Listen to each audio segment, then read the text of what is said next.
Hey, I'm Caryn Gillen, and this is Coach Business. And we have a first today.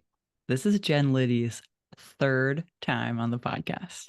And that's pretty cool. Like, you got to be pretty dope to get on a podcast 3 times. Am I right? Or just very lucky like me. Have you been paying attention? But I love it because every episode is completely different. There's the time she came on, remember this, to interview me on my birthday. And that was so helpful to have an outside perspective and really good questions. Thank you again for doing that. My pleasure. And then we had you here to be coached, which was amazing. I don't even know if that's gone live yet. Actually, I don't think it I has. don't think But it has. by the Mm-mm. time this airs, it will have gone live. And now we get to talk and actually get to know you. Okay. Third episode, we get to know who you are. Who are you? Tell us everything. Okay. Well, my name is Jen Liddy. I am a projector for those of you who have been into human design, but you'll find that out in the previous episode. I'm a brand message person. So I'm a brand message and content strategist. So what that means in like real people language is those really smarty pants people who've been doing their thing for a long time and it's just like breathing for them, but they have no idea how to talk to somebody who's not in their own bubble about it. They have no idea how to convey their expertise without diving into like the depths of their, everything they know about it. I help those people basically harness everything that they know and translate it into marketing language so their audience can get it and they can position themselves as an expert without feeling like they're handsy, center stage, spotlighty, and grow their freaking business, which is why they're doing this thing in the first place. They want to make an impact and they want to make money and they have no idea how to talk about themselves. So I do the brand messaging and then the content strategy so that you can kind of just get your stuff out there and stop like overthinking it, overcomplicating it and worrying about it. So, do you think the primary feeling that you help people get to is relief? Mm, that is what it is. Yes. So my Okay. husband and I have been talking about this idea of the jobs to be done. I don't know if you've ever heard of this idea. It's an older idea from this guy, I can't remember his name right now, from Harvard, who came up with this philosophy that everything that we do, we need to figure out the job that it does for the people that Purpose. we want to work with, right? The purpose, the jobs to be done. Yeah. And Okay. so when I talked to my husband about this, because he's been steeped in the entrepreneurial world and he gets this for so many years. And he was kind of laughing at me. He's like, you act like you just invented jobs to be done. He's like, I've been talking about this since we went to Switzerland in 2011. And I was like, yeah, but it didn't mean anything to me then, Now which it is has like, value. now it has value. And so when we talk about my work, what my people care about is getting more clients. Like they don't, I can say that like, oh, they get great clarity and they learn how to harness their expertise. But ultimately, what the Yeah. job that my coaching does is it helps people get more clients, which is there's several layers of relief, right? Like I know how to talk about myself. When I have to stand up and introduce myself, I can do that. When I have to like say something on a podcast to introduce myself, I can do that. So yeah, there's relief about that, but there's also the relief like I can make money working my magic in the world, and that's the Yeah. job that my stuff does for people. Yeah. I'm thinking about myself, of I course. know, I know. You can't help but do it when you hear about like the jobs to be done philosophy. If you just Google jobs to be done and Harvard Business Review, there's an amazing article that breaks it all down. So I Okay. highly recommend that Well, I'll as do an that. aside for you and your audience. Don't But I go think read the you're book. Don't buy the book. Don't buy the books. Just go read the sure. article. You'll get everything you need. Okay. Thank you for saving us all from getting Yes. another book on Another that book shelf to, of the book Mhm. stand. Yes, because I almost did it myself. Yeah. But there's a thing that happens. So okay, we do all this amazing transformational work. And then there's the point where we get so good at it. And then there's that point where we're like, why can't I help more people because I'm so good at it? And so That's you right. come in at that moment and then help people get to the place where they can really access clarity and gift clarity to other people. That's right. What's this? I'm imagining the stage after that is like, then you get to do the work you love, or is there another stage in between? Well, that's all my people want. Like they're just like, they're in marketing hell. They've been told they need to market and they're like, fine.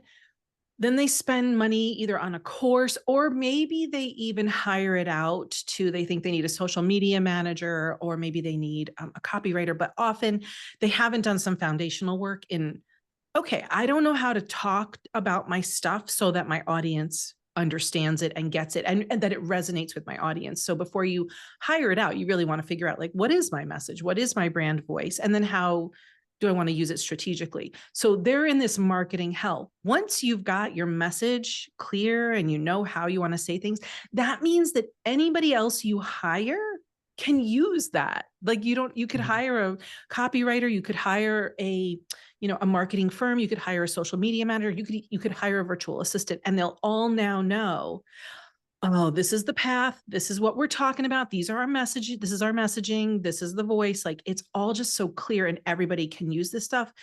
And so if you are going to outsource it, yes, you can get back to the things that you love doing. The other thing is, once you have a content strategy, you realize pretty quickly, oh, I don't need to be everywhere doing Right. everything, which is what a lot of people make the mistake of thinking they need.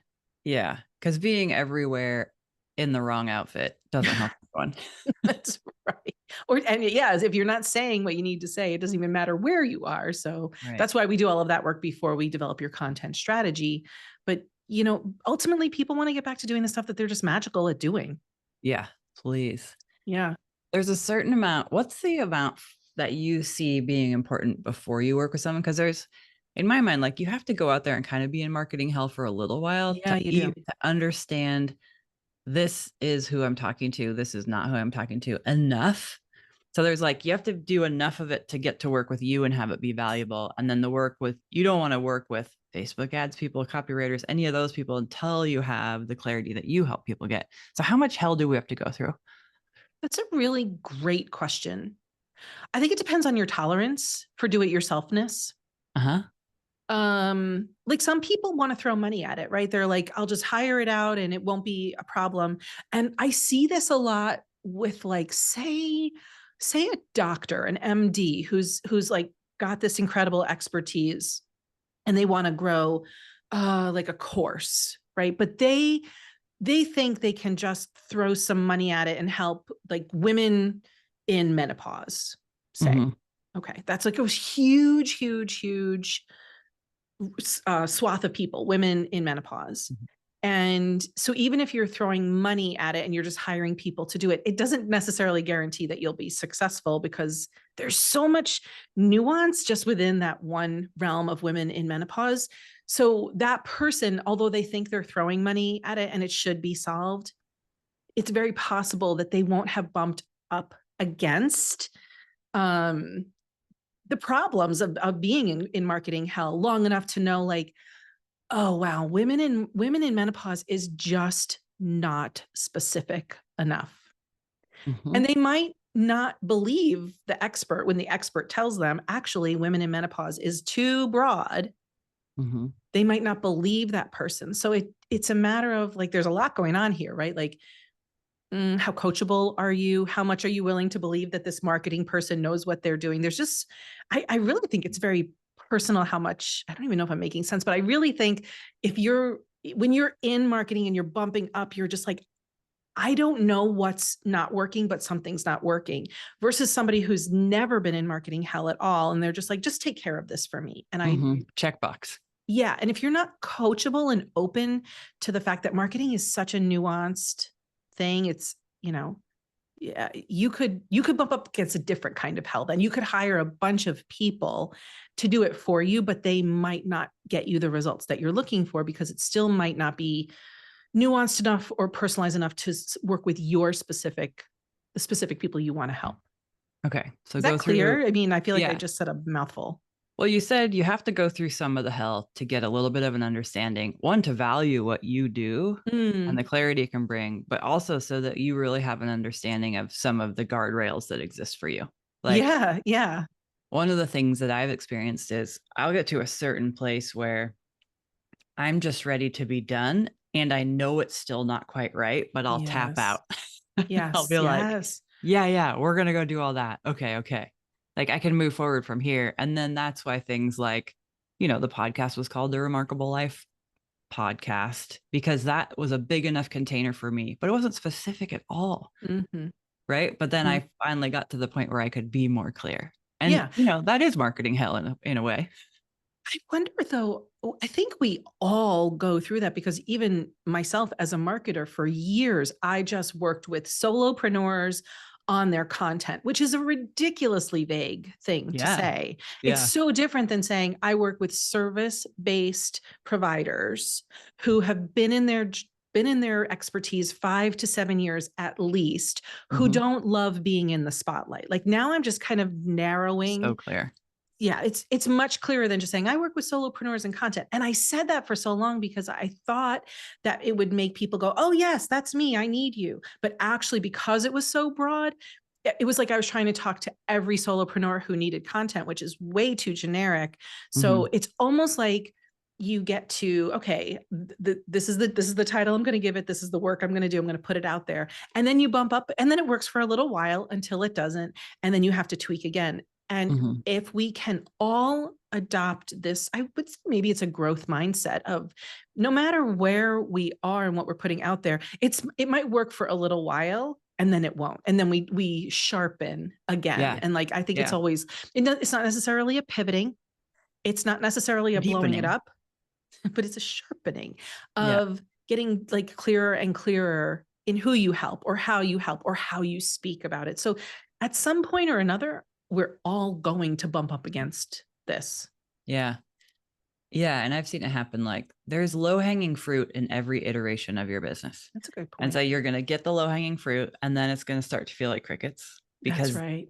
you ran out of the low hanging fruit that could handle the lack of specificity in your market. And that's when it's time Oh, to, I as love you that. say, sharpen. Sometimes the low hanging fruit is like, oh, I'm gonna like these people I know and they're in my network and they just love me and trust me. And Yeah, so the first exactly. 2, 3 rounds, it's just those people, right? And then you're like, oh, that's dried up. And now Mm-hmm. I need to go beyond my Rolodex, right? Mm-hmm. So yeah, that's a really Yeah, great way to put it. this makes sense. Okay. Now that we're through the intro. 17 minutes. Right. So I want to talk with you about what you're seeing and feeling personally. And I think what I'm seeing and feeling is that idea of like not putting up with it anymore. I'm not putting up with So it. Mhm. what should we talk about around that? What are you seeing? What's alive over there? Everything is alive for me about this topic. I'm noticing it in my so Caryn and I opened our conversation before we started recording about what we're not putting up with anymore. Mm-hmm. And for me, it's showing up in the 1908 house that I live in. We are not in a position to sell this house and buy another house. We were almost paid off with our house, but I am not putting up with the stuff I've put up with in a 1908 house anymore. So we have a strategy in place to start to upgrade and make it what we want it to be without having to buy or sell something new, especially when the freaking interest rates are like 7 and 8%. Mm-hmm. So I'm starting to see this not putting up with it anymore as a theme for me that's coming. There's things I won't put up with in friendships anymore, or that I won't put up with in relationships, like with my husband or my son, but also in my business. And I'm seeing that especially happen in other people's businesses too, both in my clients' world, but just in like one-to-one conversations I'm having with online business owners. Mm-hmm. Yeah, I can see it too. How's it I happening mean, for you? I think one thing is I just was unwilling to have a lack of clarity anymore. Mm-hmm. Like, I can dance around with a lack of clarity for 15 years, but Mm-hmm. I just feel like it's time to be clear. Let's just do it now. Yeah. Let's just like grow things up to a different level. Mm-hmm. Mm-hmm. And Yes. then, of course, with the house projects, you have yours, I have mine. You have yours. Yep. I was like, this or something better. And what will it be like to live in a home where you don't have to put air conditioners in the window or I have this outbuilding that's a great office, but I have to heat it and cool it Mm-hmm. and think about that. And like, what will it be like to have the brain space required to, you know, do all that stuff and actually put it into creativity or Yeah. Yeah. relationship or something else, right? How do we use this privilege, not just to keep getting by and making do, but to to deepen everywhere. Yeah. The getting by and making do is something I would ask listeners to think about where they're doing that in their business, with their business models. I've had to really overhaul my business model and my Mhm. approach to business and also my business vision. Um, in the online world, a lot of what you hear is, scale to seven figures. That's the mark of excellence. That's the mark of success. Have a team, all of those things. I have gotten to a place where I can now say out loud, I don't want that. I would like a small business. In fact, I've started calling my business a micro business. And at first it felt like, oh, am I going to still be invited to sit at the table if I only have a micro business? But having a micro business, and to me, that means I don't have a big team. I have one assistant. She is incredibly, adept at everything. And I work with a smaller number of people, but in a much deeper way. And it's just less churn in my business, Mhm. less marketing, way less marketing. I was able to let go of being on social media and feeding that machine. Wait, you're off Um, of social media? I just don't even post there. I don't How's your have life different now? Let's talk about this. my Facebook account got hacked in 2023. And so I literally don't even have control over that Facebook account, my business Wow. Facebook account. So the last thing that you'll see there, if you go to Jen Liddy Coach on Facebook, is an ad for a Jesus Loves You blanket, for a $27 Jesus Loves You blanket. That is not me. Not on brand. Not on brand. And then Instagram, I have unfollowed most business accounts on Instagram, except for my friends. And the only thing I really look at on Instagram are things that I can send to my son. So we're both into like men who are like beautiful dressers, and they like have these accounts about dressing beautiful, and he's really into his clothes. So he and I, or cute dog That's my accounts. favorite thing I've heard. There's some really beautiful men dressing beautifully out there, and my Yeah. son is all about it. So this is it. And I promised myself that like, oh, 2024, you're going to get on LinkedIn, but like I still have not gotten it up for LinkedIn. So my business mostly at this point runs on I get people onto my opt-in, onto my email list. I do a lot of podcast interviews about all different things, but just mostly relationships at this point. And I don't even have capacity to take on many new clients. So I have an Mhm. email list. I nurture my email list. I have a podcast. I do my podcast 2 times a month. That was another thing. I really scaled it back to be only 2 times a month. And I Mhm. saw listenership increase when I did that, because I know I can't keep up with weekly podcasts that I love too. So Mhm. um not putting up with it anymore has been a slow unwinding until today, when you were like, you're not putting up with it anymore. And I was like, I am not. And I didn't realize like that's what I was doing, like peeling it back and peeling it back and peeling it back. But at the core, I've been peeling it back because there's things I don't want to do anymore in business Mhm. Yeah. And life. and life. Yeah, and life. That's true. Yeah. I love that you can get rid of Facebook, even if it wasn't on purpose, and add beautiful men to your life. And I mean, I feel like this is a good lesson for all If of you us. do nothing else other than go follow some beautifully dressed men. Yeah, that makes sense to me. Okay. So, do you want to share what micro business means to you? Like, because when Yeah. I hear that, I hear boutique, I hear Oh, interesting. specialized, Mhm.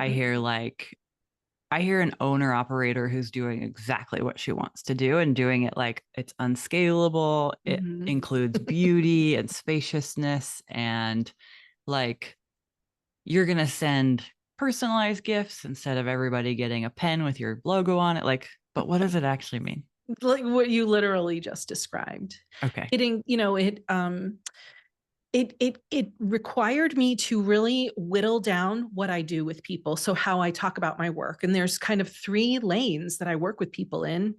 It's messaging, it's finding your voice, it's creating your content strategy. And all of those things are like dominoes, because even if you have the most beautiful content strategy, if you're not clear in your messaging and positioning, and you don't know what your brand voice is, then it doesn't matter what you're putting out there in your strategy. Yeah. So it's kind of like a very, almost, you could think of it as buckets. I think of them as lanes. And at some point, all the lanes merge and you've got everything that you need. And some people only want me for messaging and some people only want me for voice. So I've been able to really distill down what I offer, because when you say, oh, I'm a solopreneur and I help you with content, that means I can help you with everything. And that's what I was trying. It was like a duck, with the Yeah. legs going on, the feet going under the water for years. Because people would come to me and they're like, I need this and I need that, because content, it encompasses so much. So it let me streamline how I help people. And then of Mhm. course it helped me streamline who I help. It also helps me streamline how I work with people. So I'll give you an example if it will help. I had a new client come to me and she's a psychologist who wants to become an online coach and build a program. And she doesn't know how to use the language of marketing to speak to her audience. So her language is very therapy Mhm. based, very coachy, very lofty and aspirational, but like does not resonate with an audience. So I also knew she didn't really need 6 months of me. So I said, let's do a 30-day sprint. And I have a program that's in 30 days. But the onboarding for that, before we start working together for the 30 days, she got a month of preparation and onboarding and like homework to do and like me checking in with her every week while she was Wow. quote unquote on the wait list. Then we get started with the actual work. And she doesn't really know this yet, but there will be a month of follow up because she will need help implementing it. So when I have fewer people to help, I can really dive into their very specific needs. What I'm noticing, and I will speak from my personal experiences, I'm fatigued by group programs and courses I've never finished, and trying to fit into a model that like I just really, at this point in my business, like I want somebody's eyes on my stuff.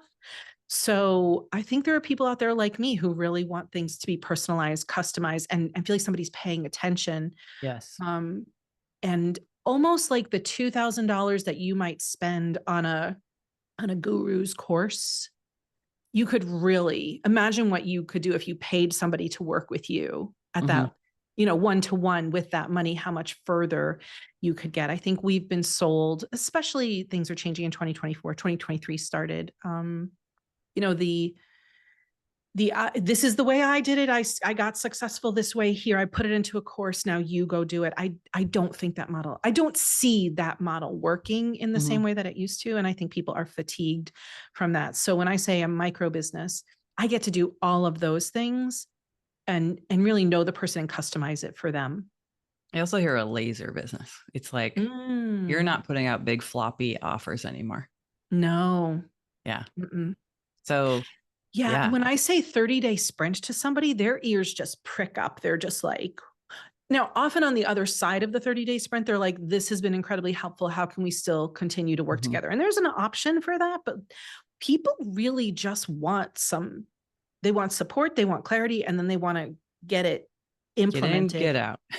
And the implementation is where I see a lot of service providers being really frustrated because they'll have hired somebody and they'll get the information, but they don't actually have the facilitation to get it into their business or done. And Mhm. so the facilitation is one of my most favorite parts at this point. Cool. Yeah. Okay. I mean, that feels like I love that even your like not putting up with it anymore has gone into how you sell. Mm-hmm. Like my offers are going to reflect the fact that I'm not interested in big, long things. I'm interested in direct, clear, specific, focused, and done. Yeah. And there's some combination also of meeting the potential client where they are. So this whole 30-day sprint idea was born from people wanting to get it done. Mhm. And I could have done VIP days, which are another option that have been in the online space for, several years. But my people get so fatigued by doing messaging and all these like language Yeah, things and marketing things that at the end of the day, they might have like the documents and what they need, but they have no idea how to implement it. So with 30 days, we have more runway. I love it. So there's this crossroads of what what the client needs, but also what I need, and honoring that as well. Mm-hmm.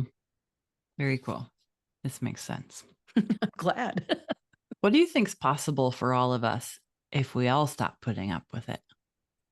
um Or, I've been struggling with this on a personal level because I have friends who are not in the online world, and they keep putting up with a whole bunch of bullshit. And every time I ask a question about it, or I push back on it, or I make a suggestion about it, the answer is always what they perceive as a reason and I perceive as an excuse. mm-hmm, And the not putting up with it anymore, it's hard. It's hard to say, no, I'm going to not put up with this anymore, because it means hard conversations. It means changing paradigms. It means training the people in your life to have different expectations or to show up differently. mm-hmm, It might mean walking away from things. It's really scary. mm-hmm. And But that doesn't mean it's wrong. no, and I would encourage people, it's hard to do alone. And that's why coaches like, I mean, I know this is your podcast, but honestly, coaches like you are something people need to consider when they are breaking down what they won't put up with anymore. For Mm-hmm, me, I hired a one-to-one coach in the fall of 2023, because I knew that whatever I was going to rebuild, I had to break down all the paradigms. And so I just needed somebody to mentor me and be my, almost like my thought partner in it, to get me yeah. through, so that I did not go back to old paradigms. Yeah. So Hold the vision with you. Yeah. yes. And that if there's something really big, for me, it was my business. For some people, it will be their marriage or their job or whatever, or maybe Mm-hmm, even the place that they live, that sometimes you really need someone to, like you say, hold the vision with you and remind you why that vision is so important to you, mm-hmm, what's coming on the other side, because the journey to not put up with it anymore has been, I'm like, I can't lie. It's been hard. It's been lonely. I've questioned myself many times. I've wondered, will it be successful? What will this mean for me? What about my value in the world? All of those like mm-hmm. existential questions have come up. But Yeah. it's, I guess, that moment of when like the pain of staying is greater than the pain of like, going down into mush like a caterpillar and coming out the other side. Mm-hmm. So this is when I talk about, doing values work with people, Mhm, identifying your values mhm. and living a truly aligned life being one of the most disruptive acts, Mm. right? Because alignment sounds nice, It sounds easy. right? But actually it's like, oh, that's where the rubber hits the road. It's where it's Yes. very confronting. That's a good And way to put that's it. that's such a nice, I'm so glad you had a partner in your thoughts at that time because it's one thing to go buy a solution, a course or a very specific like outcome-based product or support. It's a whole other thing to go into a relationship with someone's going to hold the vision with you and be Mhm. with you alongside of like some of the most confronting stuff you could do. Yeah. Like Yeah. that's when coaching, I think, is at its finest. Agreed. Hmm. Yeah, so fun and hard. Hard. I'm on But the other man, side of the hard now, but it really yeah, was. And I also don't, I like to be transparent about like how long it took for me to, and I'm at the tail end of like an 18-month journey with it. yeah. Oh my God. Okay. I'm at the tail end of an 18-month Ah, thing myself. I wonder if that's the time it takes to come maybe. full circle. Yeah. Interesting. Thank you for sharing that Yeah. the time that it takes. Yeah. Why do you think like because we get invited, and this will be my last question before we kind of wrap up. We get invited to do this work. There are those moments where you're kind of like, I could keep being the same, or I could take that invitation to change. And you took it this time. And I'm wondering like what had to happen for you or like what was going on that you were like, yep, I'm going for it. Because it's such a bold action.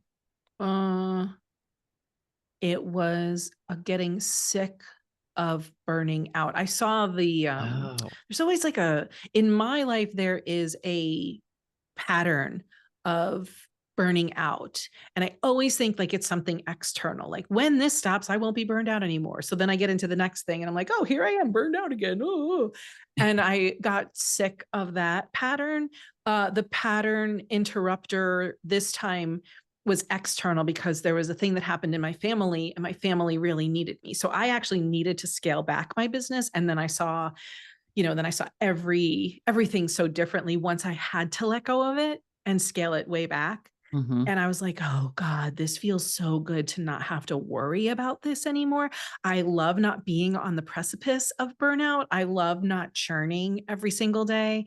How can I revamp everything so that when I go back into my business, I don't burn out and I'm Don't not have to recover from it. constantly dancing on the edge of it and I don't have to recover from it. How can I rebuild this business so that I don't constantly resent it or want to burn it down and start over? Because somehow I think that's easier.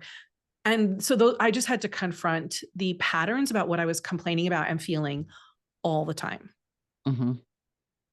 And this, like, you doing that work means we get to have access to your genius, right? That's a nice way to put it.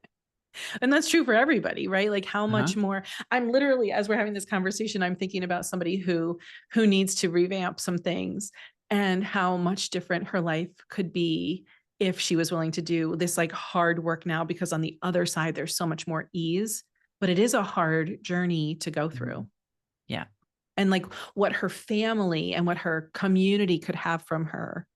This is, I'm also could be speaking about myself and yes, Mhm. anybody else, but like what your family, what your friends, what your community, what your clients could get from you if you had more capacity from the shit that's been, like that you've been patchworking together to like just put up with it or work around it. I'm a master workarounder, Mhm. Yeah.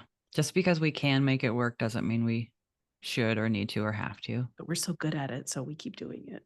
Yeah, and but the effort that it takes, it's like if you put so much of your life force energy into trying to be different than who you naturally would be if you had Yeah. no expectation or vision of anything being different than exactly who you were, like that's when we get the good stuff. And it's Mm. so, we're in a culture that tells us to be a certain way. Your family tells you to be a certain way, whether you're a woman or man that tells you to be a certain way. Like everything is telling you about the expectations. So, Yes. it's very confronting and I don't think anybody's immune. No, no, no, I really don't. Hmm. Especially in the online world where you're working in a silo so much. Hmm. And I would probably, though, anybody who's working in a position where they're in a leadership position or working alone a lot, or they're like lauded or like, Put on a they're pedestal. exalted, right? Put on a pedestal. These are not things that people are talking about, which is why I'm so passionate about talking about it. Because if there's one person out there listening and like just looking in one place in her life, and she's like, I have been putting up with this bullshit for so long. For me, this is beyond all the business stuff, but like, here's a great, stupid little example. We have a house that was built in 1908. We have a bathroom on the upstairs that is actually my bathroom. I like have a bathroom separate from everybody because nobody else can use it. It's got like 1908 sized people sink. So it's like super low. There's a clawfoot tub that nobody can use. And it's like patchworked together. I have an IKEA shelf in there from 1993 because it's the only thing that fits. Like it needs an overhaul but I have been like making it work. And I only have gotten pissed about this in like the past month and a half. And I'm like, I want this bathroom redone. Hmm. So it's kind of like just noticing those little irritants along the way. Yeah. Well, and being willing to let yourself actually get mad can really show you what's going on in your Yes, life. yes, Yeah. yes. Yeah. Yeah. Okay. So for everybody listening, if you're at the point where you've served people and you're getting pissed that more people don't know about you or that more people don't know how you can freaking help them Right. because you're not being very clear because it's really hard to be clear, It then is. yeah, feel free to reach out to Jen because she can Yes. help you. Yes.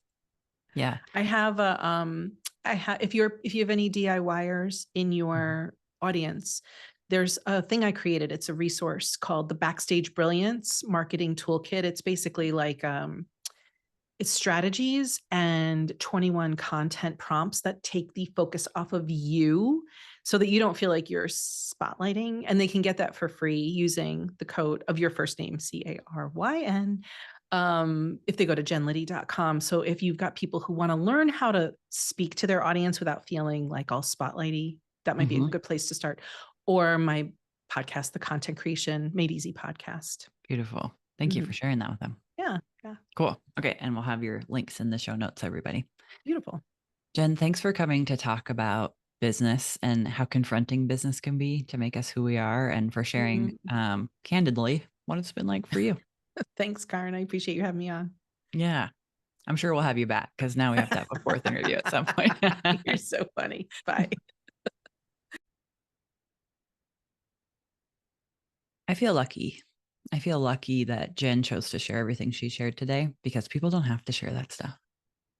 She could have come on here and told us about messaging strategies and buried the good stuff, but she didn't. She said, "Hey, I decided to show up for my life in a new way, and it was hard, and it took a year and a half, and I had to challenge everything, and I had help, and it worked. And here I am on the other side being transparent about it." So Jen, I just want to thank you for being a badass, for being willing to be transparent. I value transparency so, so much. I appreciate you, and I appreciate the work that you do. So I hope, if you're interested in some backstage strategies, if you are someone who doesn't like to be in the spotlight, do go and get Jen's thing, because I know from personal experience, when she interviewed me on my own podcast for my birthday, that she's really good at helping people share what needs to be shared, share the things that need to be out there. And if you're someone who was listening and was like, I need that kind of disruption, I'm starting to notice I'm getting angry around the edges, I'm afraid I might blow up about something, it's okay if you do. I get that I'm tolerating a lot and I'm done, or I'm near done. One great place to start is with values work. So if you want to grab the values workshop, I'll put that in the show notes. It's $33 and it can literally change your life. I just had a couple friends in town this weekend, and on Sunday morning over coffee, they were kind of struggling with life stuff. And I just asked them, like, what are your guys' top values? And we talked about the pending decisions to be made from the lens of values for each of them. And it made things a little bit more clear, which I think is always helpful to have a frame to have hard conversations with. So if you want the values workshops in the show notes, go ahead and go check out Jen's stuff. She's one of those people who helps make hard things easier. And I really appreciate people like that, especially when you're talking about messaging, because it can be confronting as well. All right. Have a great rest of your day. Thank you for being here. And if someone you know needs to hear that message that we just talked through on the podcast, I hope you'll share this episode with them. Okay. Have a great day.